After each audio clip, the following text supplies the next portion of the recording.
Hey, this is a video to try to clear some things up that maybe white people don't know about blacks, and they wish blacks would address, but they're scared to ask, or maybe things that black people have right in front of them, and they just don't realize is sitting right there.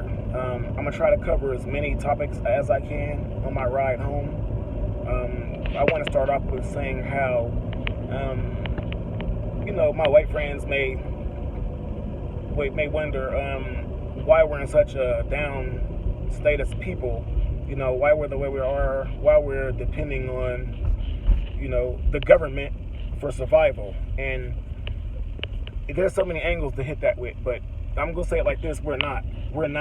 What's happening is our DNA picked up on time, history, and it stores it. It stores all the times that we climbed only to get knocked back down. It all started with us building the towers in Africa, our towers, and being raided and stripped out of those towers so that the different, not countries, but like the Romans and the Egyptians, just different colonies would wait for us to purposely build our towers because they were in love with our towers, or they wouldn't have kept coming and trying to take them even though they had their own homes. They kept waiting for us to build them, get them immaculate, then they would come run us out of them, take us to slave for them so that we could build for them the way we built for ourselves and live in our towers. And then after we get set free, or our colony would have kids and build again more towers, another people would come, strip us, and do the same thing, to the point where, like they said, Jesus saved us people from the Egyptians and begged them to let us go, and they wouldn't. So he did the plague thing to them, and then they finally let us go. That was just one incident where we get forced to build for other people and then let go just so that we can build again and they can come take again. White people are just as much a victim as we were at one point. They were enslaved too, by blacks, not us, but by blacks in Africa. They enslaved white folks too. So they were just as enslaved as we were at one point. The thing is, we are the only people, I think, that have never enslaved anyone that I could think of. Now that we're over here building, and like I said, over there were many incidences where we built and got knocked back down. Our DNA is storing this. Now that we're over here in America, we've slept in the hen coop for, the master, and build as, they'll build to his, we built for him so he was satisfied, however he said, so when he said, we built it the way he wanted it built. When everything was done and machinery came along and slavery was no longer profitable, they didn't really need us like that. So now they cut us loose. Now we're just basically stragglers running around. So what they have now is slave patrol. They had the slave patrol to round up free and loose slaves just running around. And their new plantation is jail. So since their slavery is not profitable, they don't want they were never supposed to have stragglers running around, loose black people. So their idea was to round us up and get us off the streets, because there was too many of us, in too many areas to take back to Africa, but it cost them too much. Well, why would they do that for us for nothing? So they just couldn't have us running around in these streets. So what they did was try to build a new camp for us, which was called jail, and police are the slave owners. They tried to round us up. Well, that didn't work. Like I said, they have old presidents, and Jefferson and his sidekick was a black guy who led them to the victory, to freeing them slaves. Well, that black guy did so much for that army that led them to freedom slaves. So because of that, as a result, we're all running around in America now and basically trying to survive amongst them, because, like I said, our DNA has stored and gotten tired of, and pretty much gave up and tired out of us climbing just to get knocked back down. So now we're living in their way that they want us to live. We never flourished to be who we're supposed to be. A fish, a lion, a tiger, Europeans, even Africans, they all flourished to be who they were supposed to be with no disturbance. We're the people who, us, the Mexicans and a few others, our way of living got cut. It stopped. Our evolution stopped for who we were supposed to be. We never flourished to be who we were supposed to be. So now we're pretty much us in essence, but them, the way we live every day, we're them. as in Europeans are slave owners. We're them now in the way we live. We're them. So now we live the way they want us to live. We pretty much not depend on them, but go with their system because what other choice do we have? We don't know where we come from. We don't know what our last names were. We don't know what our language pretty much was. We don't know anything about our past. Little hints of who we were come out in the way we talk. How we'll see a word in front of us, spelled out or whatever, and we'll say it differently. That's our old way of pronouncing, our enunciation coming out, mixing with today's words. So that's just a little game for every other ethnic background and race who wonders if they were stripped of everything and had to live today, and what would they be? Just watch us close. We are a sign and an indicator of what you would be if you were stripped of everything. You would be just like us. You would pretty much be living in somebody else's system, living their way, pretty much acting like them. Hell, they made sure to put their DNA in our moms, so when the kids come out, they would live on through us. So we're pretty much a sight of them mixed with us. They pretty much made sure they dug into our DNA to make sure that they survived along with us. Why is that? You think it's because they hated us or seen us as inferior to them? Do you think they seen us as less than them? Is that why they made sure they had kids with our people, so they could live through us? Why are they so infatuated with us? Why do they follow us through traffic from one county to the next, hoping we make one wrong turn so they can pull us over? Huh? I don't think it's hatred. It's not hatred. It's fascination. It's being infatuated with our people. They came so far because they clung on to us. They came so far and got so much out of us that nowadays they don't know how to let us go, even though they've gotten pretty much everything we have to offer out of us. Because trust me, the top 3% have all of our real secrets locked away. They know about our past, who we really are, our last names, all of our spells, the things we used to be able to do, talking in harmony without using our lips, telekinesis, all that. They know all of our past secrets, and they have all that locked away. So we can't really give them game on that because they have all the secrets locked away. Even though they may not be able to do it, they know that we can if we pick back up on it. So they're keeping it from us. So anyway, all that, other than that, there's nothing else we have to offer them. But they can't just cut off their old fascination with us. They're still following us around because of how they used to think about us. Like back when they kidnapped us to bring us to America to build for them, they were fascinated with us. It just don't stop like that. They can't just cut it off. So that's what you see today. When they follow you around, they're harassing you every 5 seconds, because that was the only way for them to get a reaction out of us and get what they wanted, was through brute and through, being forceful, and breaking us down to docile states, so that we listen to everything they said.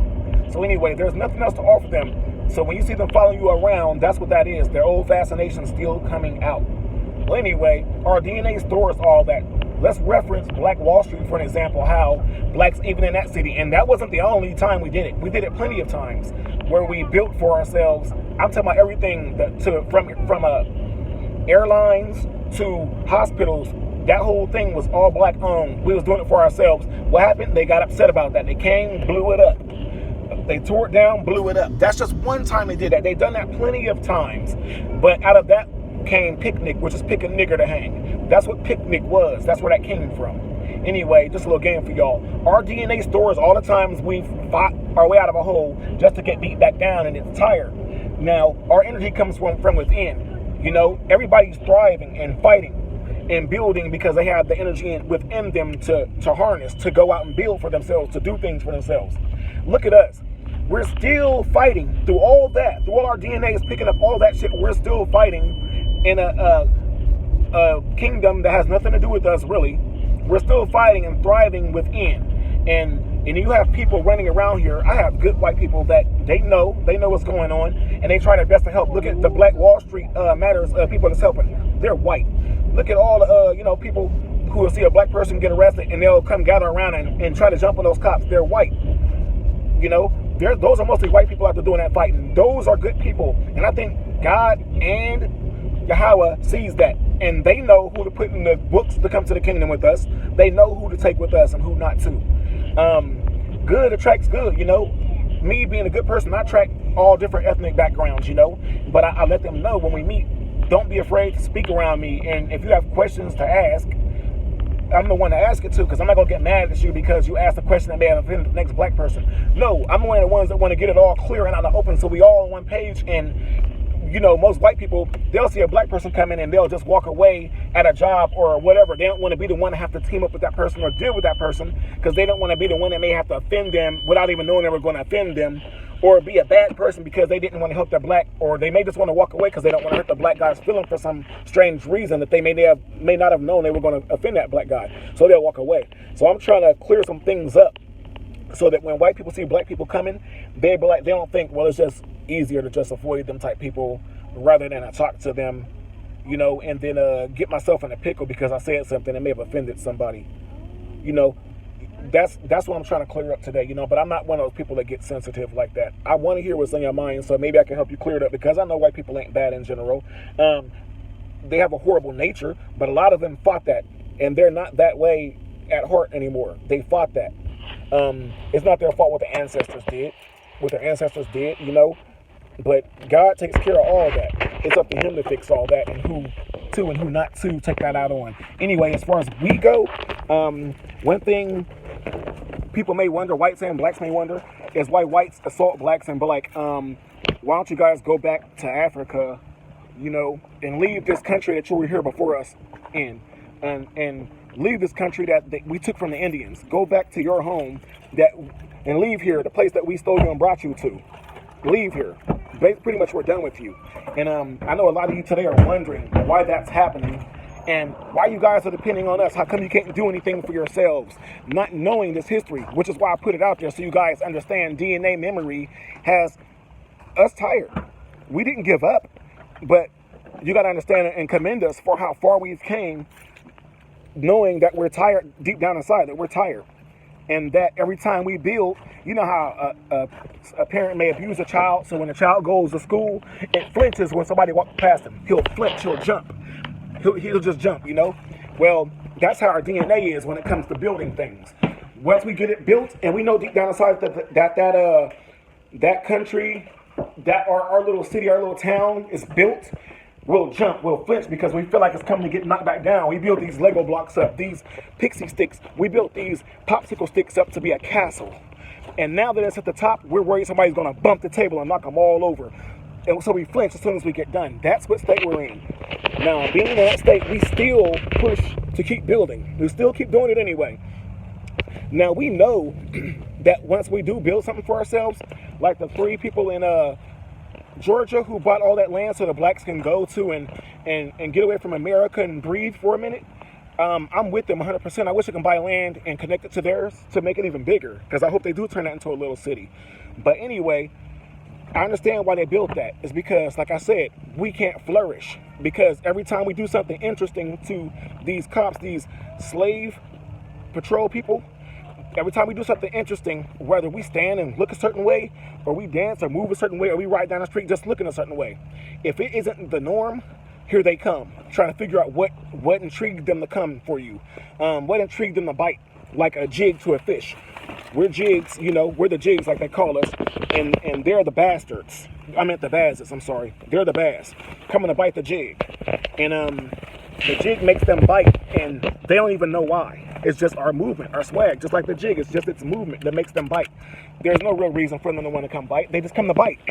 So anyway, you know, they come just basically to make sure that we don't flourish to become what we were supposed to become. And 2, they don't want to be left out. If they're going to become something great, we want to be part of that, which is why we put our DNA in their moms. You know, like I said, they're just infatuated with us. Well, if they're going to do something great, we want to be part of that. Also, we want to make sure that when they're standing there, that they're humble, because sometimes they look tough just standing there. They look strong and tough, like they don't care, like they'll beat one of us up in school again. So we need to make sure that they're still humble. So every once in a while, when we see the tough looking ones, even if they're not tough, Green Mile, we still have to make sure that they're humble. So we have to go mess with them anyway. So we're going to go mess with them to make sure that they're in a humbled state. And then once they mess with them, like George Floyd, and got him in a bad situation, even though he's pretty much defeated, they look down at him, and through their psyche, they see a tough, strong-looking black body. It's dark. It looks like it still has muscles, even though it's not moving anymore. It can take more. I can dish more, and it can take more. Because look at all the muscles popping out of his back. He looks tough. So let me keep my pressure applied to his back. He'll be okay. He'll still survive. Because look how strong he looks. He looks black. And you know, the darker they are, that's associated with the more dangerous they are. So since he's dark, George Floyd, and he has muscles, let me keep the pressure applied on him. They're not thinking about death. They're thinking since he still looks tough while he's dead, he can take more because look at them muscles popping out while I'm killing him. So let's apply more pressure. Nobody's supposed to care about him because he's a big black beast. Look at him. And then when they finally get off of him and he's dead, they play dumb and say, oops, or kids, this is why you don't do drugs. They don't have any remorse. They don't care. It's because, like I said, they seen a strong, big black body that was supposed to survive that onslaught of attacks. Even though there's no way to survive that, to them, because he looked tough, he was supposed to survive it. That's how you look at us walking around. Oh, he looks like a tough one. Let's shoot him 9 times. And because he looks tough, he could take a 10th bullet, but we're going to be nice. We're not going to shoot him a 10th time because even though he looks tough and was supposed to survive them 9 bullets, maybe he wouldn't survive this 10th bullet, so we won't shoot that one. But we did shoot him 9 times, but since he looks tough to the degree where he should be able to survive those 9 bullets, we don't feel guilty. If he didn't survive, it's because he wasn't as tough as he should have been. That's how you look at us. It's like literally, that's how retarded it is. It's that retarded. Anybody, I dare you to challenge me on what I'm saying. I dare you. That's why all the white folks was out there getting on his ass right along with them blacks. Because we all understand today that it's more about us living together and getting along than them slave patrols understand that it's, you know what I'm saying, think that it's about the old school way. You know what I'm saying? The black guy raping the white girl and all that shit. These whites today ain't stupid. They ain't dumb. They don't fall for that shit no more. I wouldn't be surprised if y'all lost 70% of the white race to us. And they came and was like, you know what I mean? Fuck it. We're going to tear down America. And we're going to build and start over together. I wouldn't be surprised. And then that's right when God came back. And it was like, you know what? And we're going to make sure that it all happens that way. And really strip us from that top little 30% or whatever of wicked people. I really wouldn't be surprised if that happened. But there are a lot of questions that I want to answer so that, you know, white people don't have to ask it, that they are wondering, but they don't want to offend anybody. So as I think of more things, I'll keep these videos coming. So just keep an eye on these videos, and I'll label them all the same so that you guys know to keep coming back and checking when you see one, that maybe I can answer more questions about us, and maybe you guys can put in the comments things that misconceptions or things we may not understand about you all, you know, so that we can clear things up. Even as far as like what slang means, I'm going to keep